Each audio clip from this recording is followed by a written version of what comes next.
미국과 일본의 외교 국방장관들이 2+2 회담을 열고 북한 문제 등을 논의했습니다.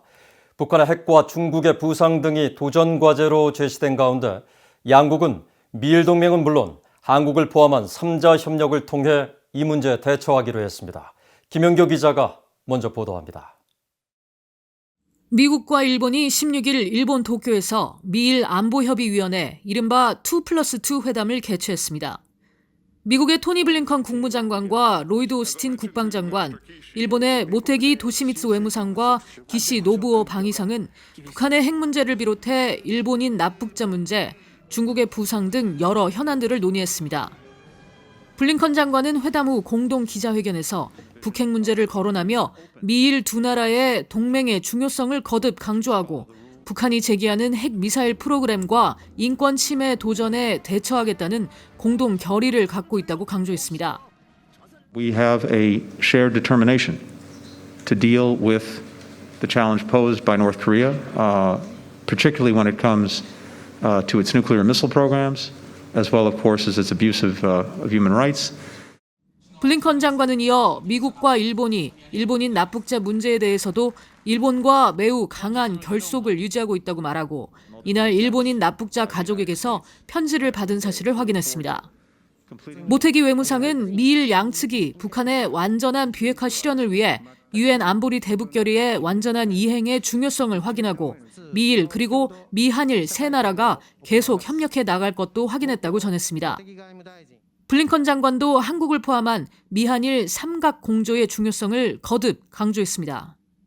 That continued trilateral engagement and cooperation will be, in my judgment, very important going forward. We have no greater strategic advantage when it comes to North Korea than this alliance, and we'll approach that challenge as an alliance. And we've got to do that if we're going to be effective. 오스틴 국방장관도 북한을 포함한 여러 사안들을 논의했다면서 미일 협력의 중요성을 역설했습니다. 특히 중국 문제와 관련해 중국의 불안정한 행동에 대한 미국의 우려를 일본이 공유하고 있다는 것을 알고 있다면서 중국은 지속적인 도전이라고 말했습니다. As you have heard, we spoke on a number of issues to include our commitment to the denuclearization of North Korea and enhancing alliance capabilities across all domains, and addressing aggressive and coercive behaviors from China, especially in the South and East China Seas.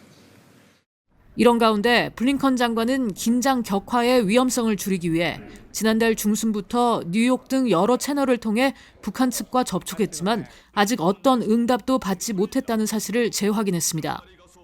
블링컨 장관과 오스틴 장관은 이어 스가 요시히데 일본 총리를 예방하고 두 장관과 스가 총리가 미일 동맹이 인도태평양에서 평화와 안보, 번영의 주춧돌이라는 점을 강조했다고 국무부가 밝혔습니다.